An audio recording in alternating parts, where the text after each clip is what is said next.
போகும் இடம் வெகு தூரம் இல்லை. இந்த படத்துடைய கதை நம்ம ஆடுகளம் நரேனுக்கும் வடசென்னை பவனுக்கும் ஒரே அப்பா, ஆனால் அம்மா வந்து வேறு வேறு. இப்படி இருக்கிற சூழலில் அவங்க அப்பா வந்து சென்னையில் இறந்துடுறாரு. இறந்து போன அப்பாவுக்கு நான் தான் கொல்லி வைப்பேன், ஏன்னா நான் தான் வந்து ஃபஸ்ட்டு ஒய்ஃபோட பையன் அப்படின்னு சொல்லி ஒரு பக்கம் ஆடுகளம் நரேன், இன்னொரு பக்கம் நம்ம வடசென்னை பவன் வந்து நான் தான் கொல்லி போடுவேன், ஏன்னா இவ்வளோ நாளாக வந்து இந்த ஊர் மக்கள் எங்களை ரொம்ப அவமானப்படுத்திட்டாங்க, நாங்கள் கொல்லி போட்டால் தான் இதுக்கெல்லாம் ஒரு நல்ல பதிலாக இருக்கும் அப்படின்னு அவர். ஸோ இப்போ சென்னையிலேருந்து பாடி எடுத்துகிட்டு விமல் வந்து திருநெல்வேலியை நோக்கி நகர்றாரு. ஸோ அடுத்து என்ன நடந்துச்சு அப்படின்றத அந்த படத்தோட மீதி கதை. இன்ட்ரெஸ்டிங்கான ஒரு நாட்டா இருக்கு படத்தோடைய ஃபர்ஸ்ட் ஹாஃப். படத்தோட ஃபர்ஸ்ட் ஹாஃப் கருணாஸ் என்ட்ரி ஆனதுக்கப்புறம் தான் வந்து படமே ஓரளவுக்கு நல்லா போக ஆரம்பிக்குது. அவர் வந்து ஒரு கூத்துப்பற்ற கலைஞராக அந்த படத்தில் நடிச்சிருக்காரு. அவரோட டைலாக் டெலிவரி, அவரோட நடிப்பு எல்லாமே இந்த படத்தில் கொஞ்சம் வித்தியாசமாக அவர் பண்ணியிருக்காரு. ஹியூமரும் வந்து அவர் வர சீன்ஸ்லாம் கொஞ்சம் ஓரளவுக்கு ஒர்க் அவுட் ஆயிருந்துச்சு.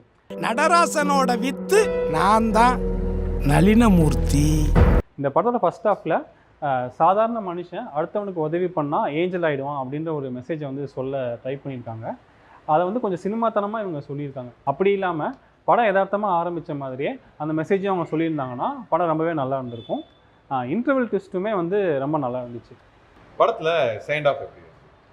படத்தோட செகண்ட் ஹாஃபில் ரைட்டிங்கில் வந்து கொஞ்சம் மிஸ் பண்ணிட்டாங்களோ அப்படின்னு எனக்கு தோணுச்சு. ஏன்னா கதை ஆரம்பித்த விதம் பார்த்தீங்கன்னா யார் கொல்லி போடுவாங்க அப்படின்ற ஒரு நாட்டை நோக்கி தான் கதை நகர்ந்துருக்கணும். ஆனால் அதை நோக்கி நகராமல் செகண்ட் ஹாஃபில் கதை வந்து வேறு எங்கேயோ போக ஆரம்பிச்சிருச்சு. அதெல்லாம் கூட பரவாயில்ல. கருணாஸ் வந்து இந்த படத்தில் வந்து ஒரு பெரிய ஒரு விஷயம் ஒன்று பண்ணுவார்.